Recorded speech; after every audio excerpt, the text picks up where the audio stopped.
네, 안녕하십니까. 예예파파입니다. 오늘은 프리미어 프로 자막에 대해서 한번 알아보겠습니다.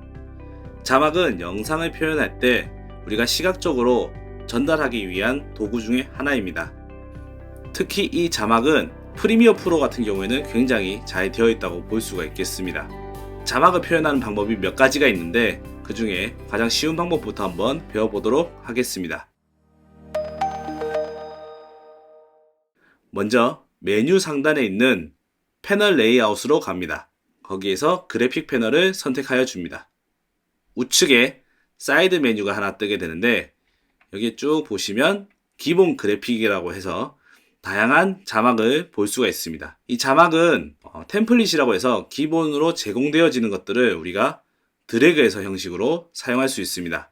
또는 효과들을 볼 수가 있는데 이렇게 마우스를 그냥 이렇게 움직이기만 둬도 어떤 효과가 나는지 미리 보기로 볼 수가 있겠습니다. 자, 그러면 가장 기본적인 자막을 한번 써보도록 하겠습니다. 이 그래픽에 있는 자막을 사용하는 방법은 이렇게 베이직 디폴트 타이틀, 즉 기본적인 타이틀이죠. 드래그해서 원하는 곳에 둡니다. 자막을 선택하여 줍니다.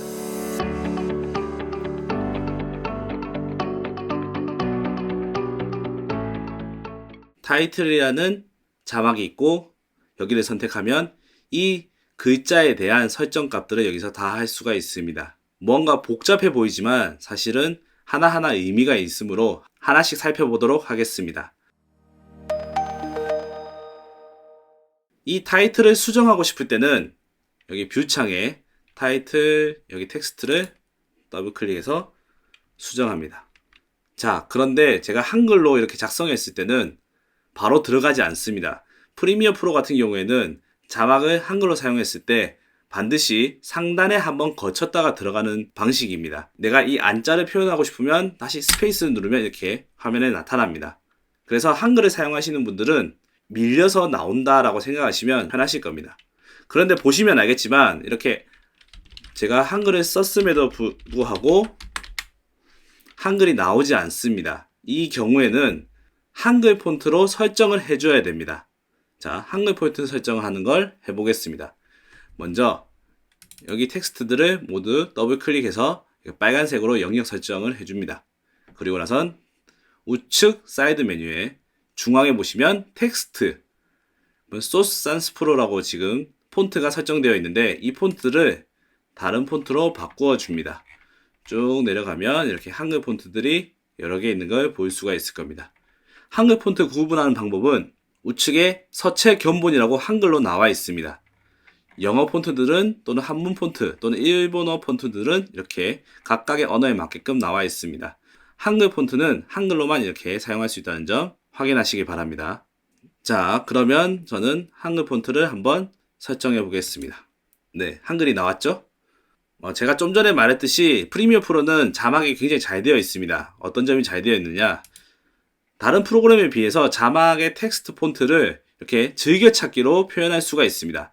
앞에 보면 별표 아이콘이 보이시죠? 여기를 활성화시키면 제일 상단에 즐겨찾기 표시가 됩니다. 내가 자주 사용하는 폰트들을 이렇게 즐겨찾기를 하신다면 자막을 만들 때마다 폰트를 빨리빨리 설정할 수가 있겠죠. 또는 필터 부분에 아이콘만 선택해도 이렇게 나옵니다. 굉장히 편하겠죠? 폰트 설정은 기본적으로 한글이나 또는 워드를 많이 써보셨던 분들은 이렇게 좌우 정렬이라든지 또는 자간 설정들 그리고 볼드체, 기울임체 이렇게 각각의 설정들을 여기서 할 수가 있겠습니다. 그리고 폰트 크기 설정도 여기서 설정이 가능합니다. 이번에는 폰트 색상 변경을 해보겠습니다. 아래에 보시면 모양, 칠 이게 바로 색상 변경입니다. 색상 변경은 칠 앞에 흰 색깔을 선택한 뒤에 여기 색깔 기둥을 보시는 색을 먼저 정한 다음 그리고 내가 원하는 색상을 이렇게 찍어줍니다.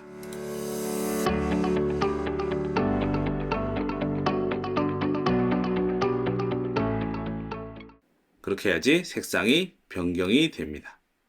변경이 되죠? 선은 이렇게 외곽선을 그리게 되는데, 되도록이면 폰트 굵기의 절반 이상 안 넘어가는 것이 가장 좋습니다. 네, 너무 넘어가 버리면 오히려 폰트 표현이 좀 별로인 경우가 있기 때문에 적당하게 주는 것이 가장 좋습니다. 자, 이번엔 배경입니다. 배경은 자막의 뒤에 뭐 검은색 배경이라든지 뭔가 자막이 잘 보이지 않는 경우, 또는 대사 자막을 사용할 경우에는 이렇게 배경을 사용해서 할 수가 있습니다. 배경 같은 경우에는 2019 버전 이후로부터 가능합니다. 또는 어두운 영역, 이것은 그림자입니다.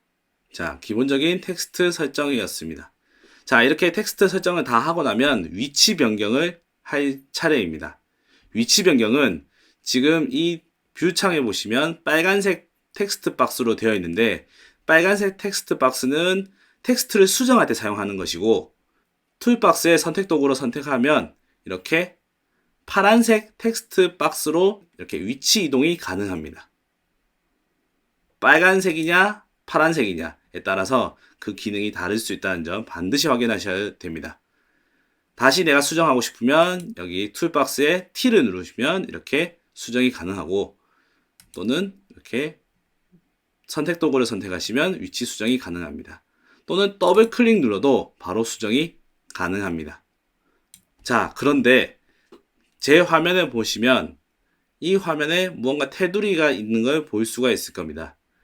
이것은 뭐냐면 세이프라인, 즉 화면에 자막이나 또는 어떠한 그림들을 넣을 때 최소한의 안전 라인이라고 하는데, 바깥선 기준으로 90%, 안쪽은 80%의 가이드라인이 있습니다. 보통 방송이나 또는 일반적인 TV에서 나오는 프로그램들은 80%를 기준으로 맞추게 되고, 인터넷이나 또는 유튜브 같이 일반적으로 제작할 때는 90%이 외곽선을 맞추는 게 좋습니다.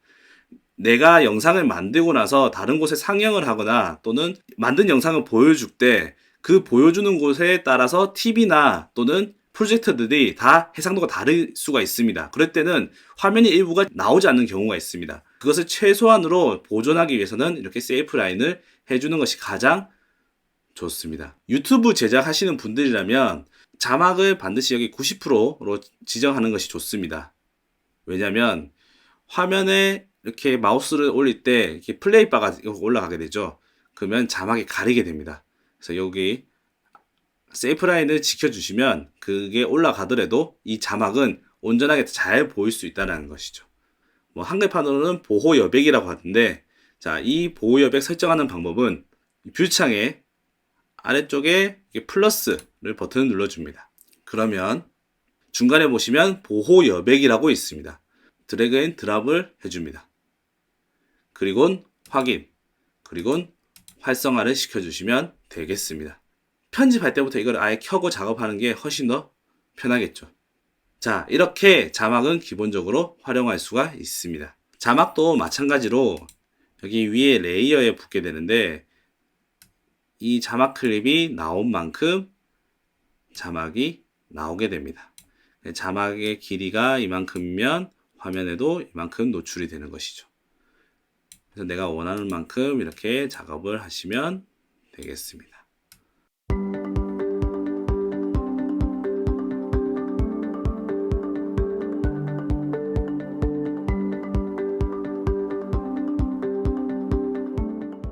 자, 이번 시간에는 프리미어 자막에 대해서 한번 알아보았습니다. 이 영상이 마음에 드셨다면 구독과 좋아요도 부탁드리겠습니다. 오늘의 영상은 여기까지입니다. 시청해주셔서 감사합니다.